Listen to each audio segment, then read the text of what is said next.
그러면 권칠승 의원님 의사진행 발언해 주시기 바랍니다. 네, 경기 화성병 권칠승입니다. 행안부에 자료 요청을 좀 하겠습니다. 작년 1월 16일 날 외교부에서 이종섭 전 국방장관을 호주 대사로 임명하기 위한 공관장 자격심사위원회가 심의위원회가 열렸습니다. 이 회의에 행안부 관계자가 참석했는지를 참석 여부를 묻는 그 자료 요구를 했는데 참석 여부를 알 수 없다고 하는 황당한 답변이 돌아왔습니다. 이 배경을 조금 말씀드리면요. 박진 전 외교부 장관도 이종석 전 호주 대사의 임명 과정이 정상적이지 않았다고 특검에서 진술한 바가 있습니다. 그런데 이 회의는 외교부 이외에 행안부, 인사혁신처 그리고 법제처가 필참 대상입니다. 이거는 외교부 내규에 있습니다. 그런데 행안부는 참석자 문의에 대해서 참석 여부를 알 수 없다. 이렇게 답변하고 있거든요. 뭔가 숨기고 있다는 의심을 자꾸 제가 하게 되는데요. 참고로 인사혁신처는 처음에는 알 수 없다고 했다가 불참이라고 통보를 해왔습니다. 뭐를 제가 지금 의심하고 있냐면요. 이종섭 호주대사 임명을 위한 이 공관장 자격심사위원회 참석 대상자는 총 9명입니다. 총 9명인데 당일 7명이 참석했다는 사실을 확인했습니다. 별도 경로로 법제처는 불참했다는 사실도 확인했습니다. 그래서 행안부와 인사혁신처 둘 다 참석할 수는 있는데 둘 다 불참할 수는 숫자상 불가능합니다. 그래서 참석 여부를 서면으로 좀 통보를 해주시기 바라고요. 만약에 사후에 서명을 받는 그런 방식으로 절차가 진행되었다면 그 상황에 대해서도 자세하게 설명을 좀 첨부해 주시기 바랍니다. 행안부에서 만약에 참석자가 없다면 외교부가 확인시켜준 참석자 서명 서류가 조작된 것으로밖에 볼 수 없는 상황이기 때문에 이 부분에 대해서 확실하게 확인해서 답변 주시기 바랍니다. 이상입니다. 네, 경기 화성병 권칠승입니다. 자총회 강석호 총재님 답변서로 좀 나와주십시오.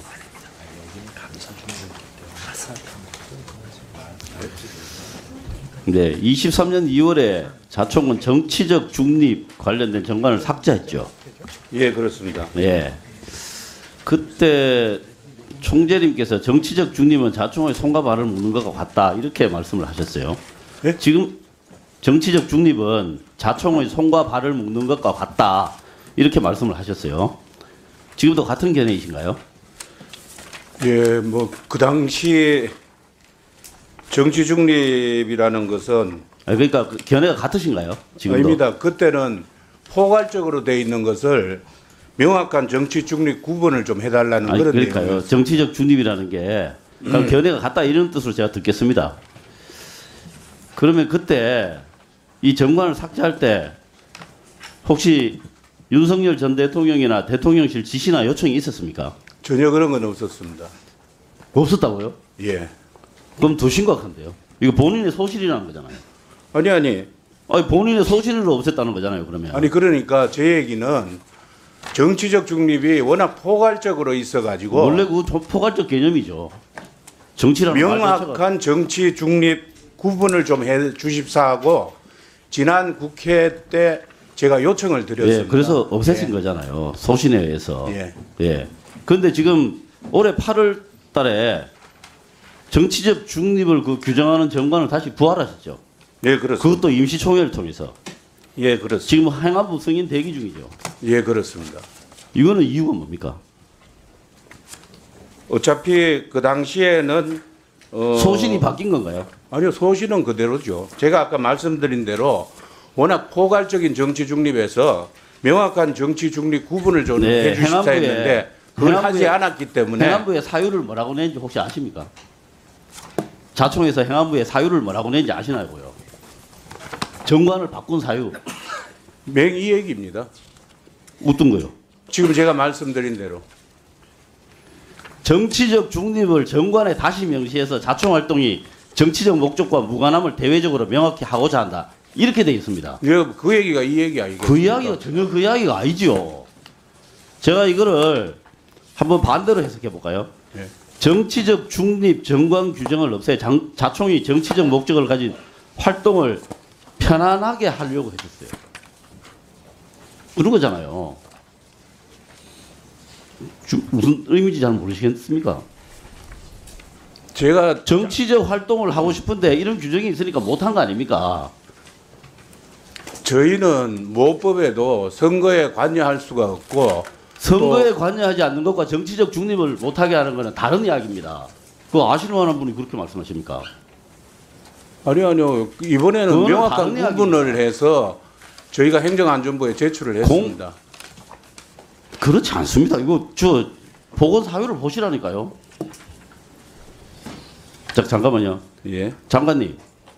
예. 지금 행안부에 이 자총 정관 개정이 승인 대기 중입니다. 네네. 이런 전후 사정이 있다는 거 혹시 뭐 보고를 받으셨거나 네, 지금 알고 검토 중에 있습니다. 계신가요? 보고 받았습니다.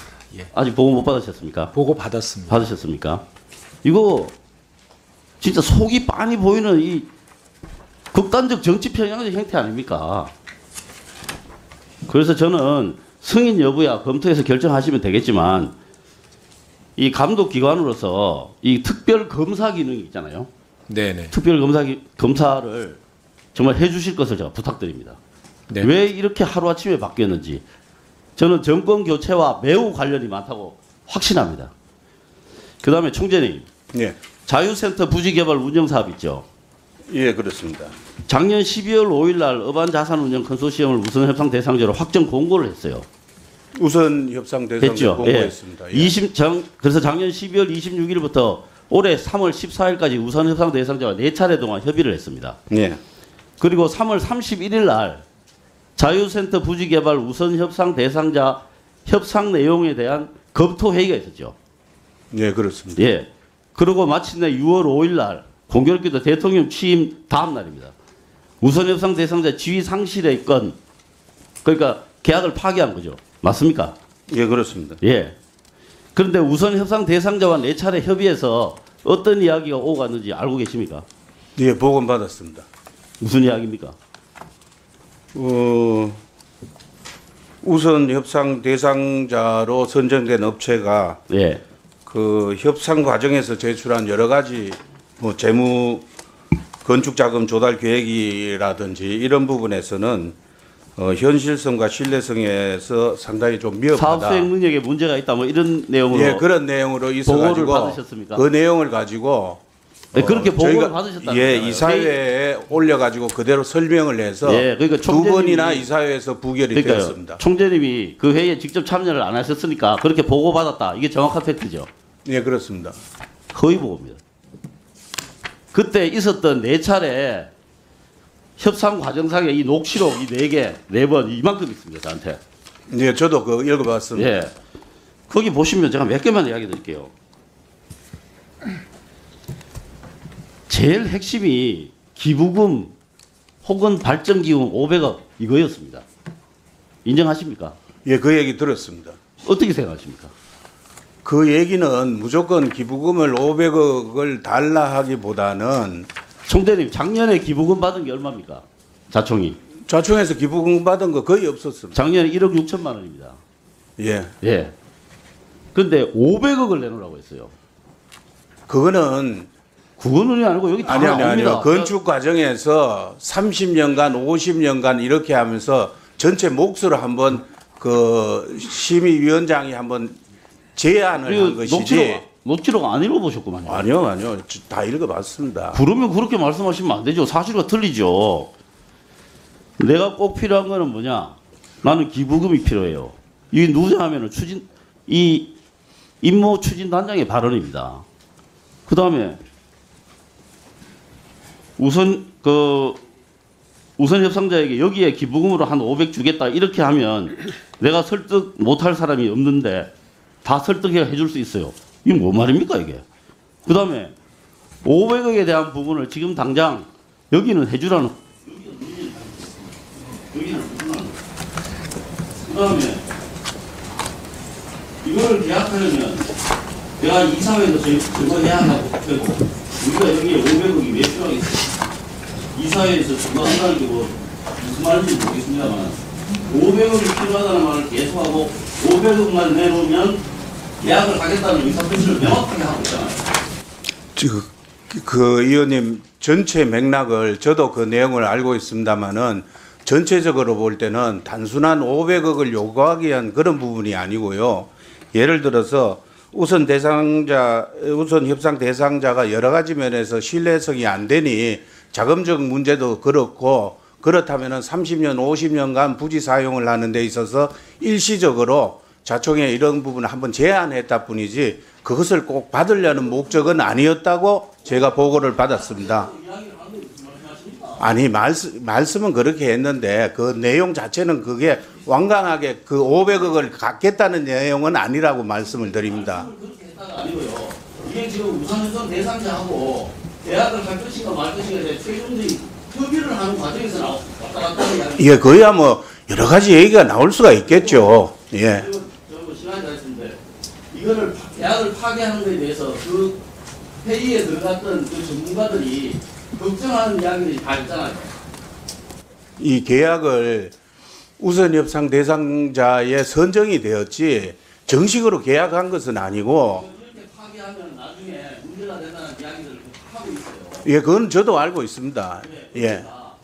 문제가 많은 겁니다. 지금 진행 과정에서. 그래서 장관님, 네. 한국 단총은 특별검사를 해서 이 사건의 진상을 철저하게 뒤져보십시오. 이 지금 500억이라고 하는 게 말도 안 되는 소리입니다.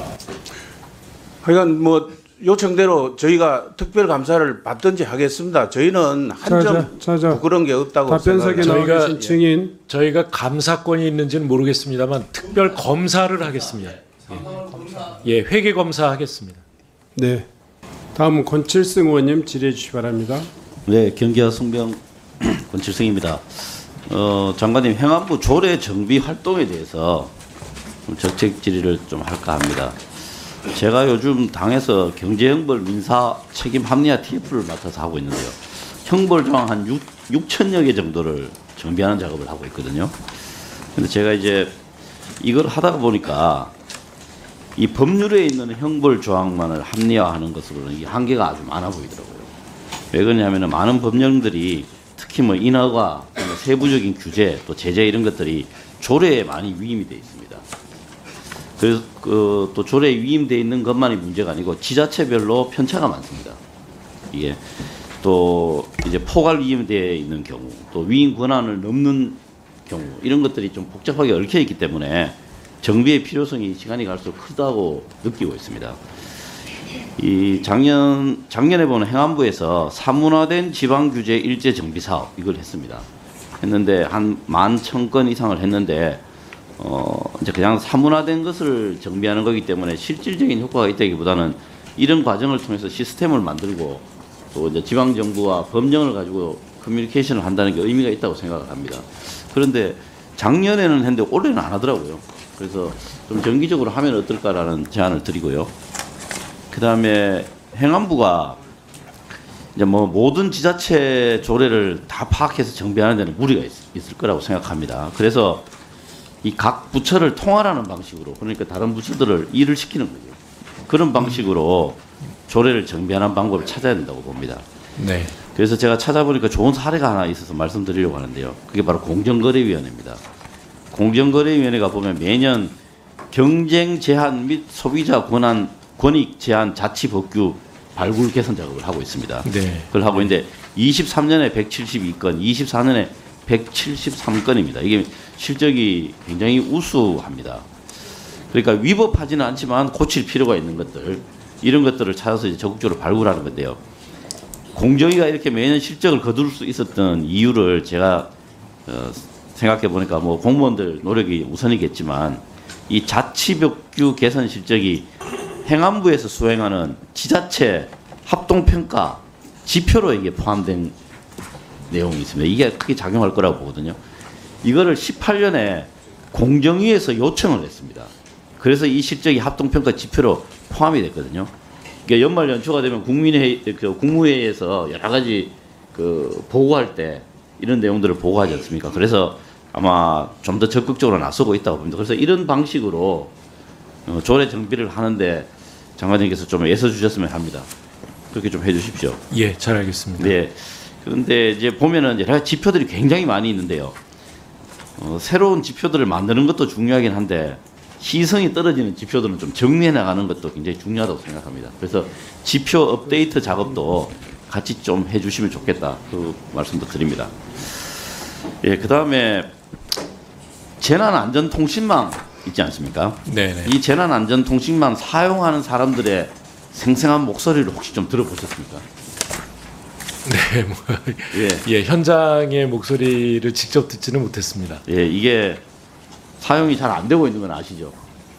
네, 그런 대로 또 사용이 최근에 늘고 있다고 알고 있습니다. 예, 그 제가 예를 하나 들게요. 일단 평은 이렇습니다. 공통 통학으로 참여 절차가 번거롭다. 별도 교육 받지 않으면 채널 참여 어렵게 구성되어 있다. 이 망은 현장에서는 안 쓴다. 채널 들어가기가 너무 어렵다. 통화 그룹을 막연히 설정해 놓았다. 일단 사용하기 어렵다는 것이고요. 그 다음에 이 멀티미디어 기능이 너무 떨어진다는 게 중론입니다. 그래서 뭐 현장 사진을 찍어서 보내는데 어려우니까 담당자한테 핸드폰 번호 물어가지고 카톡으로 보내고 막 이러거든요. 그래서 이런 부분들을 업데이트하지 않으면은 아마 갈수록 이 사용량이 떨어질 겁니다. 제가 이번에 오송 참사건 관련해서 이 사용하는 그 현황을 보니까요. 호출을 하는데 답을 안 해요.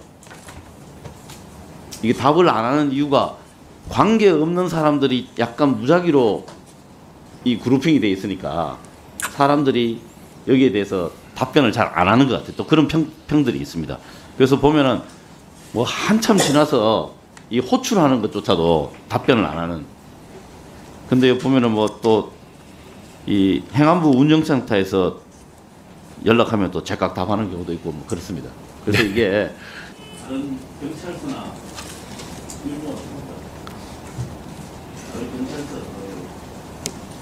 일부만 예. 네. 뭐 다른 시청 상황실이나 또 경찰서 상황실 이런 데서 이 호출을 하면은 아예 답변을 안 하는 이런 경우들이 많이 있습니다. 그래서 이런 일이 없도록